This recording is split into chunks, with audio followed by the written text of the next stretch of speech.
It's my pleasure to welcome Parliamentary Affairs and Minority Affairs Minister, Mr. Kiren Rijiju, for the Times Now Summit. And what better than Parliament to really inaugurate how India is thinking, behaving, and charting its way forward. Mr. Kiren Rijiju, let me begin with the all-party meeting held yesterday. We are in the middle of a war. The situation in West Asia is what the meeting was all about. I want to ask you, how comfortable was the meeting? And did you manage to answer all the questions the opposition had? Well, good morning, and first of all, I would like to congratulate the entire Times Now family, led by Vinit Janji and the entire very robust team on completion of 20 years of huge journey of the Times Now. Thank you very much, sir. Well, in parliamentary democracy, meeting of different minds is very critical.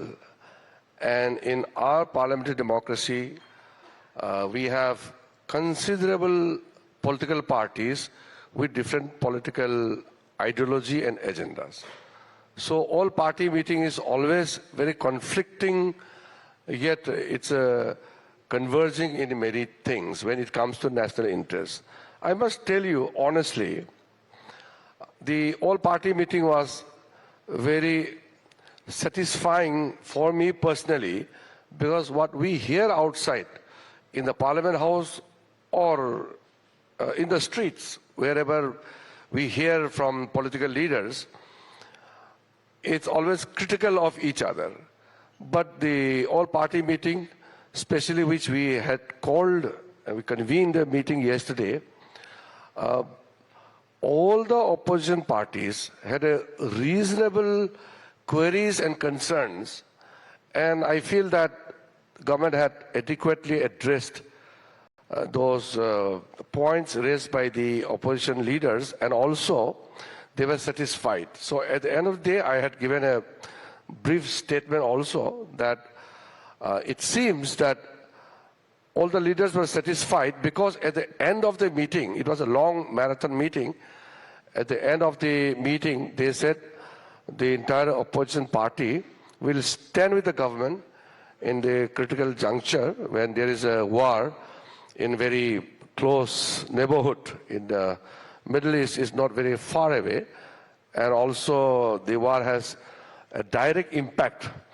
on the lives of so many Indians and also on our economy. So I can say that the meeting was quite productive, and personally I'm satisfied.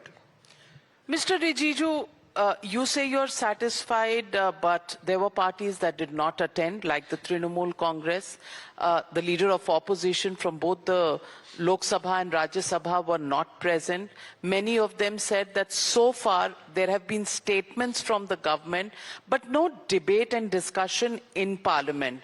And the reason some of the parties didn't attend the all-party meeting is because they don't want to express their concerns in a closed conference room, but they want to make their point heard on the floor of the House. What were the reservations of the government in holding a discussion in Parliament for the country to see? No, there was no reservation as such, because Prime Minister has already given the statement on the floor of both the houses, and this is a budget session, and during budget discussion and during the finance bill also, most of the opposition leaders, if you have heard them speaking, they raised this issue of LPG, petroleum products, fertilizers, and the impact of the West Asia crisis. These are thoroughly being raised by the opposition parties, and to converge all this concern, we called the all-party meeting. I had personally sent messages, talked to them, and the leader of opposition in Rajya Sabha, Mr. Mallikarjun Kharge, he was scheduled to address some meeting in Kerala, he told me, but he has nominated Mukul Wasnik, who was a minister and senior member of the Congress party. Then Mr. Rahul Gandhi, I'm told that personally, the senior leader came to me, told that he is with his mother, Sonia Gandhiji, who is not keeping well, admitted in a hospital. And then they nominated Mr. Tariq Anwar, who is a very senior member of the Congress party. And barring Trinamool Congress, all parties attended. So I don't see that it was, underrepresented or boycotted. Except for Trinamool Congress, I told them, you must attend. They said they have decided not to attend. Maybe a political stunt, maybe their leader, the Chief Minister of West Bengal, told them not to attend, not to be seen to be part of any decision or any agreement which will be good for the country. So I don't appreciate such attitude, but well, other than TMC, everybody attended. Mr. Kiren Rijiju, do you see yourself as a bridge builder as the Parliamentary Affairs Minister, or do you see yourself as somebody who has to deal with confrontation day after day, hour after hour? Well, that is a part of my job. I have learned from my predecessors also, especially from my party, from late Pramod Mahajanji, late Sushma Swarajji, or more recently Venkaiah Naiduji, who were Parliamentary Affairs Minister from our party. We have always reached out to the opposition parties. We believe in collective responsibility. From the day one, when I was given the charge of parliamentary affairs, the first thing I did was to pay a visit to the leader of opposition's residence. And from the very beginning, we started on a very positive note. There was not a single occasion where I failed to reach out to them. Now, it is up to them. I can't just drag them to a negotiating table, but I've always reached out to them. And I must honestly admit that outside parliamentary, whatever confrontation which happens, they were quite receptive. And our discussions are quite okay, except when we don't agree on certain points. But which are many. Yes, because they choose to disagree on many. But that's the right of the opposition. You did the same when you were in opposition. Why grudge them that now? There is a difference. We said opposition can do many things through various instruments which we have in a parliamentary democracy. You can raise your voice, you can shout slogans, you can use various rules, but we never went to the extent of the disruption which the present opposition parties are doing it. However, I always make it sure that in the very difficult situation also, we don't break the bridge. We always have a bridge to cross over to each other and have our point of views. I want to ask you, have you been able to change Mr. Rahul Gandhi's mind, who has been saying the Prime Minister is compromised, Narendra surrender, and who has said that his foreign policy is his personal policy, not the policy of the country? Have you been able to change his mind? I think I cannot change leader of opposition Rahul Gandhi's mind, because he is running with an agenda and he is guided by his set of people who are non-governmental organizations who are influencing his conduct. So those people who are guiding him do not understand the etiquettes of the parliament and the constitution. So since they have a priority in their mind to ensure that Mr. Rahul Gandhi carries out his conduct in certain manner, which will create disruptions, which will create chaos, which will maybe get around like-minded people, the section of people in the society. So whatever the country has achieved, he is targeting that. Whatever is a strong point of Prime Minister Narendra Modi, he is exactly telling opposite of that. Prime Minister Narendra Modi is the most decisive leader India has ever seen. And he is trying to demolish that by saying Prime Minister is weak or compromise all these very light word like surrender and all. Then Prime Minister has reached out to the people who are at the lowest strata of the society. Then he is saying that, oh, Prime Minister is not caring the poor people.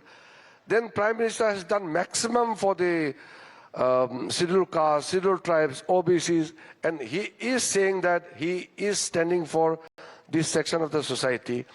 Then Prime Minister is occupying a stature which no other Indian leader in the past have occupied, with a global voice, one of the senior most elected leader in the world today, who is highly respected across the globe. And that is where Rahul Gandhi is saying exactly the opposite to that. So slowly he's losing his own credibility. When you speak things which are not true, you can only get applause from your echo chamber, but people won't accept it. So in our country, I feel that there is a good numbers of opposition parties with the support from large numbers of people in the society. They will always applaud anybody whoever speaks against the government. So it is not that Rahul Gandhi is getting support from some section of the society. Anybody who would speak against the government will always get the support of the section of society. That is what democracy is all about. So I feel that instead of Rahul Gandhi, if somebody else who is more effective in performing as a leader of opposition, that would have been better for the nation. Because the opposition leader is expected to be more mature. With Rahul Gandhi is not mature. You've already openly expressed your desire that Priyanka Gandhi would have been probably better as a leader of opposition. Do you want to make that decision for them? And why do you say so? That is a comparative statement, very limited to who would replace Rahul Gandhi better amongst the family. Congress is a family party. I know very well nobody else can replace Rahul Gandhi other than his sister. So it was a comparison between brother and sister. I'm not saying anybody else. So in that limited context, I said, Priyanka Gandhi Vadra at least sits in the house and listens to the speeches, but Rahul Gandhi never listens. He doesn't sit in the house. He comes, speaks, and he runs away. Only to the limited point I made that remark. I'm not giving certificate. One leader from the BJP even opined that there should be a dress code in Parliament and T-shirts and open-neck T-shirts should not be allowed, targeted at Rahul Gandhi. Do you think there should be a dress code in Parliament now? I think there's nothing wrong in wearing anything and coming to the Parliament, but as I said earlier, there are etiquettes in the Parliament. He has a problem in understanding the basic rules. He doesn't follow the rules and etiquettes, which also is included. When you are leader of opposition, you have to conduct in a certain manner. Maybe decent dressing is also part of it. Like I remember Somnath Chatterjee, who used to be always loose shirt and with sandal and all, he used to come to the Parliament. But when he was made speaker, he dressed quite decently so that he looks good in the chair of the honorable speaker. In a similar way, if a leader of opposition who leads the opposition party in the Parliament has to conduct in a certain way which carries the image of that position, I may not respect the person, but I may have to respect the chair, the position. That is how many people have felt that it would have been better if the leader of opposition in Lok Sabha conducts better, including with a better dressing sense. You think open neck T-shirts are not good? I have no... You disapprove of it? I have no personal suggestion on what a person should wear. I'm just saying it should look decent. That's all. So I'm asking you, a T-shirt doesn't look decent? T-shirt normally in the common parlance, it is considered to be a casual wear when you are with family members and when you are in a closed door, you wear it. You don't wear casual T-shirt in a formal meeting. And Parliament is formal. I'm not objecting to that, but it doesn't look nice. And you said you don't respect the person, you respect the chair. You don't Person respect has Rahul to Gandhi? command respect. The chair doesn't need to command. Chair is to be respected by the position, but the person commands the respect. If he doesn't command, I can't offer myself. So Rahul Gandhi doesn't command respect. Because of his conduct. Let me go back to the meeting, all-party meeting yesterday. Headlines were made by a statement that was attributed to the External Affairs Minister, who said, India is not a dalal country like Pakistan. In what context was this stated, and who asked this question? Can you just give us a perspective? Well, I really don't think correct to describe in a very detailed manner what happened inside the all-party meeting. But largely the response were replied by the foreign minister, because it was a meeting specifically for West Asia crisis. So the issue of Pakistan came up repeatedly. In that context, External Affairs Minister made a statement which I will not be able to describe in detail, because there was a closed-door meeting. However, what External Affairs Minister meant was that we don't offer ourselves for the to be used. India doesn't offer itself to be used by somebody else. We are not a small country. We are a respectful country. India will conduct itself respectfully, and it will not be a country who would look like whatever the word you have used. India cannot be used by any country. So you think Pakistan is doing dalali by doing mediation? Well, if I say beyond that, it may not sound nice, because I had summarized the meeting briefly at the end of the meeting. But what transpired in the meeting may not be wise for me to tell you which minister and which member said what.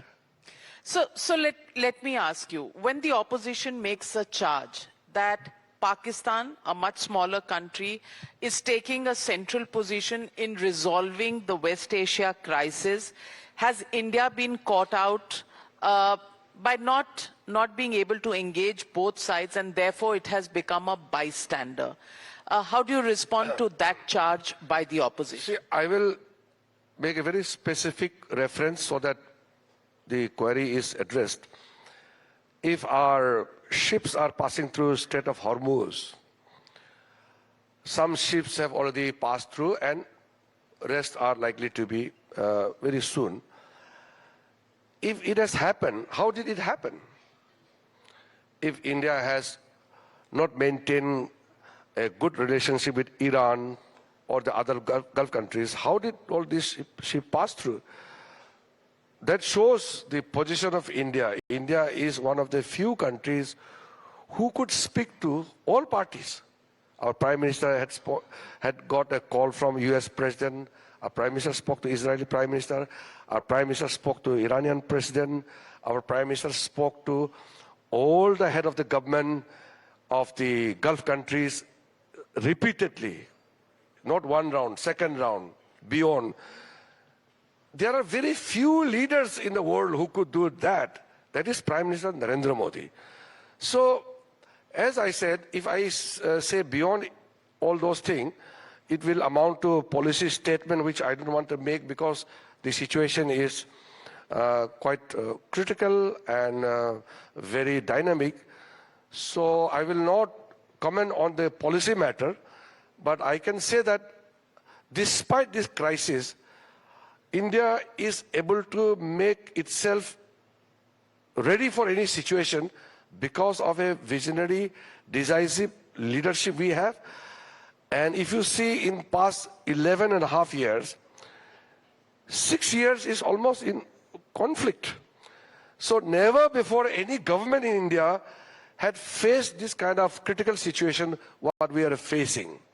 So the COVID, the Russia-Ukraine crisis, the crisis in West Asia, Israel, Gaza, and then this West Asia, Iran, Israel, US. So the situation which we are witnessing one after another is very challenging. Despite that, how a large country like India, which is so dependent for its energy resources from elsewhere, could handle the situation so well, and our economy is doing extremely well.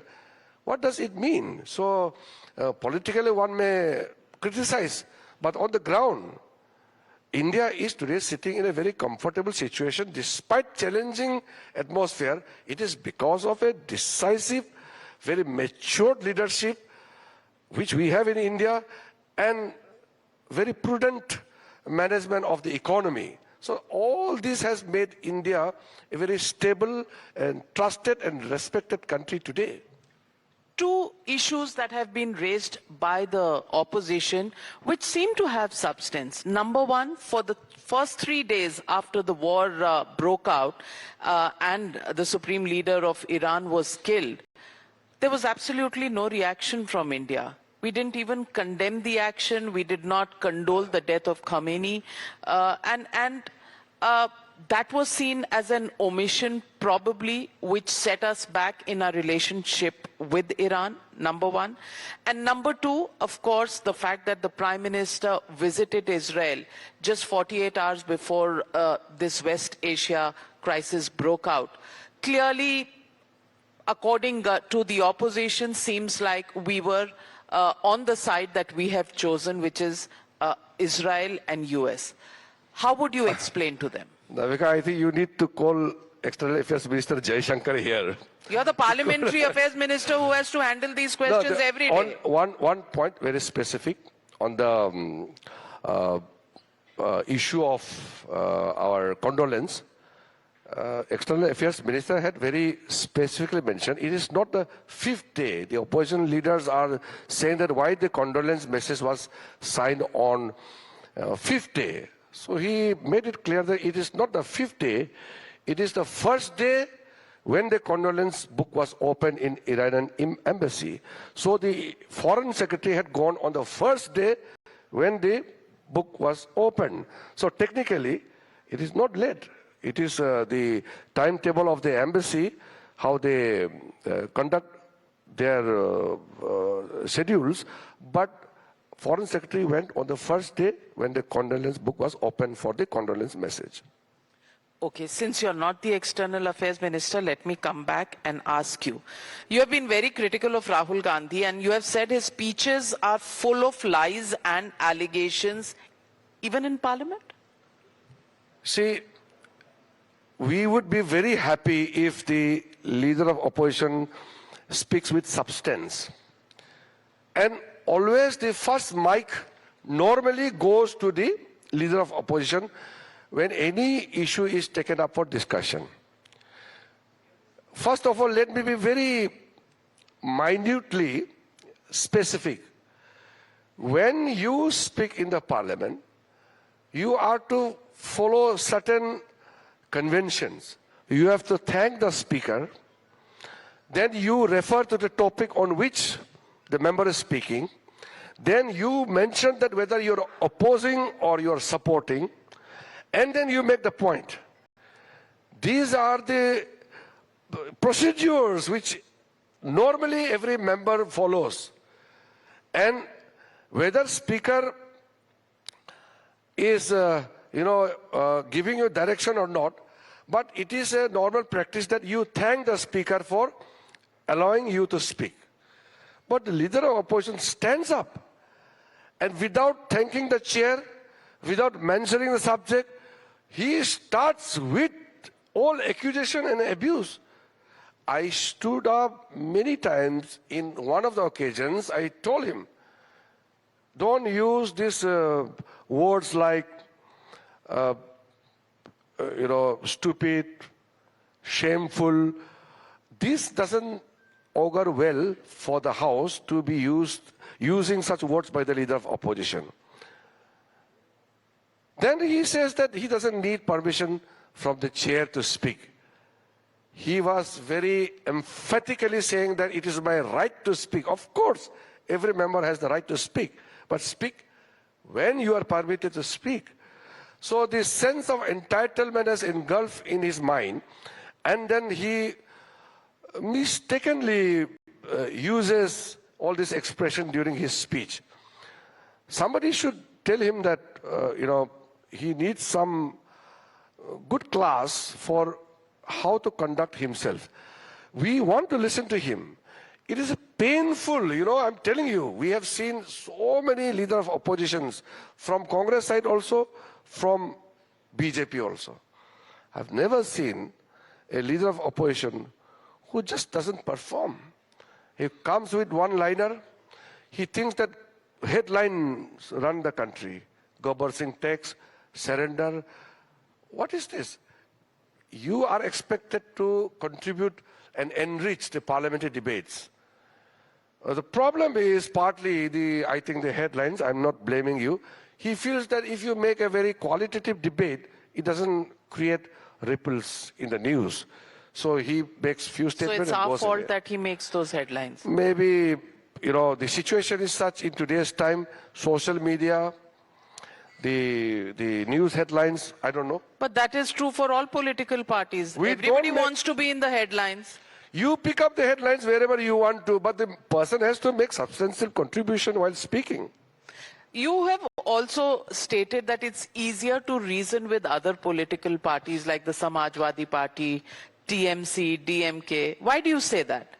Because when we exchange our words, you have a banters most of the time in the Parliament House. When the leader of opposition doesn't make a speech, the speech is full of accusations and use of foul languages, then it becomes unparliamentary. So in that context, I said that I find more comfortable to deal with people who make substantive contribution while delivering the interventions in the House. Personally, I have no problem with Rahul Gandhi. We meet, we exchange words outside, in the room. That's okay, I have no problem. My problem is when you are formally speaking on the floor of the House, then you must follow the convention, the rules, and etiquettes. These are very important part of parliamentary democracy. Have you ever had a heart-to-heart chat with Rahul Gandhi where you've discussed your fitness regime, his fitness regime, and maybe slip in a few things about Parliament? No, I don't want to be too intrusive in his personal life. When we meet, normally, okay, we meet in various occasions to meet because he is the LOP. But Have you ever invited him over for a cup of coffee? No, I don't go to that extent. Why? I You should be limit building myself. bridges. He may be a nice guy. You haven't discovered it yet. I am not into his personal capacity as a person. I am bound to deal with him because he is leader of opposition. And I have not made him leader of opposition. Congress party made it. But I thought you were a political leader with an open mind. आप सबसे दोस्ती कर लेते हो. I told him I'm a simple man. I speak whatever comes to my mind with my heart. तो राहुल गांधी भी तो ऐसे ही करता है. ऐसे आपको दिखता होगा वो. वो भी दिल से बोलता है, जो मन में आता है बोलता है. उसमें फर्क है. मैं जो बोलता हूँ वो सही बात को बोलता है. वो जो बोलता है उसको जो बोलने दिया जाता है वही बोलता है. उसको कौन बोलता है? His advisors. तो his advisors. I saw some of the news clips, some internal meeting, some people were briefing him. आप ये बोलो, ये बोलो, ये बोलो. अच्छा. And he is speaking exactly that. So you think he doesn't have a mind of his own? No, his mind is hijacked by his activist advisors. You're being unfair to him. I am He's a absolutely fair. He's a normal Navika, guy don't go in his into the 50s. personal thing. I am just referring to him as a leader of opposition because I have to deal with him. I have no business to talk about his family lifestyle, his internal conduct. I have no interest in whatsoever in that. But I have full interest in whatever he does as a leader of opposition. No, I agree with that. You're not there to make friends and influence people. But I'm just saying it would make your job very easy as a parliamentary affairs minister if there was camaraderie. And you referred to camaraderie. It's in that sense that I asked this question. I meet him, but day-to-day camaraderie is when he sits, if he sits throughout in the parliament. So most of my day-to-day dealing is with his other colleagues, the deputy leader, the LOP in Rajya Sabha, their chief whip. That too we deal minute to minute. It's not even hourly because every time we have to consult, discuss, inform. I have to inform them also about the government business, and also it's a daily basis we interact. But LOP is quite irregular, and sometimes he's not even in the country when the session is on. Let me ask you, in the end, there was one phase where there was a no confidence motion against the speaker. You made a statement that what transpired in the speaker's room is not something that you would want to talk about.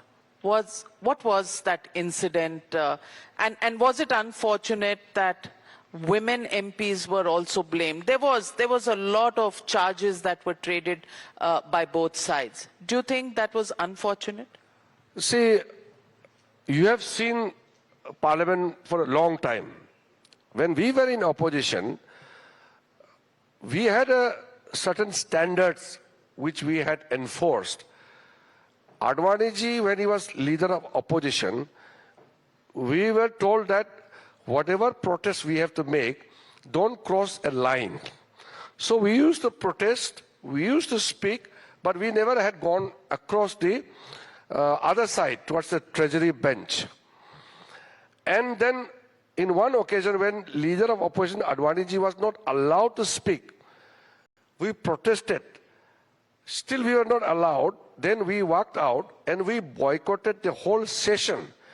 And when we boycott the session means we even didn't sign the register. That means we even didn't draw our TA, DA and other benefits. We surrendered all the benefits.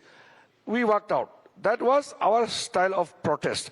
Now, the Congress style of protest is they would cross over and stand right in front of the Prime Minister and other senior ministers' line, and they will raise the placard and block the camera, and then they finally climb to the table of the speaker, table of the table officer, Secretary General, and when they threw the papers on the chair, and when they climbed up to the table of the Secretary General, then I had to move a resolution to suspend 8 MPs. When these 8 MPs were suspended, after that in the afternoon, these Congress MPs, they came towards our side with all the banners and all. And that was the time I thought it's too much. So an incident happened. I saw these Congress MPs, more than 25 MPs, they rushed inside the speaker's chamber. So I went, because it was not nice to go to the speaker's chamber. It doesn't happen. So they were quite abusive, quite agitated. So I told Priyanka Gandhi and Venugopal, why are your MPs behaving in this manner? And then they were threatening. Then they said, we will not allow Prime Minister to speak. Physically, they will come and block. I said, if we release our MPs, there will be a physical fight. We have more MP in numbers. We have more women MPs. But that doesn't mean that we use our numbers to beat them physically. So if they are coming towards our side, that is uncalled for. So I told them, don't force things which is unprecedented. And our MPs were rushing. We prevented our MPs, sit in your own chairs. Don't go to the Congress MP side. So we prevented the physical whatever incident which could have very well happened. So we were very careful and very responsible. When they went to the speaker chamber, that I thought that is, totally which never happened and unprecedented. So we were quite adamant that the Congress should realize their mistake. They must apologize.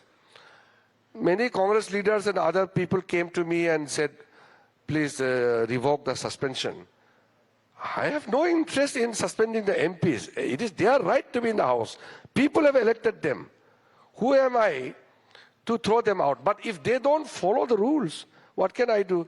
Speaker used his power. I, as a Parliamentary Affairs Minister, I had to move the resolution to suspend them. But when they said they regret it, they will not repeat it, then a negotiation took place, and then they were brought in. Suspension was revoked, and now it is functioning well. Well, we do hope, Mr. Kiren Rijiju, that parliamentary democracy remains robust, remains healthy, as India charts its way forward. Times now is 20 years, but we as a nation are looking at India at 100. We do hope we see a more constructive approach to taking the democracy forward. Thank you very much. And as I stated in the very beginning, I'm very personally very happy that Times Now has a very successful journey of 2 decades. And I know when Times Now was born in 2006, with a humble beginning, a reporter came to the Parliament with the Times Now, this logo, and one of the Congress MP was there, and she was asking that, what is this, who are you, which news channel is this, I've never heard, where are you from? She was basically ridiculing the Times Now reporter, and I'm very happy that Times Now has grown leaps and bounds, and today I can say that Times Now has the power to create impact in the minds of the people with very hardcore, sharp news. So it is not only you are providing news, but you are engaging the viewers, you are engaging the citizens, thereby taking the people's consent in your news journey, getting their views, and also engaging with all sections of the society. I think Times Now is truly a successful journey you had, and I wish the Times Now a great success with a great future, and good for our democracy that we have a very vibrant media in India, and Times Now is leading a vibrant media in India. Thank you very much, Mr. Kiren Rijiju, for those very kind words. A huge round of applause. Early morning, we can do better than that, audience. Thank you, Mr. Rijiju.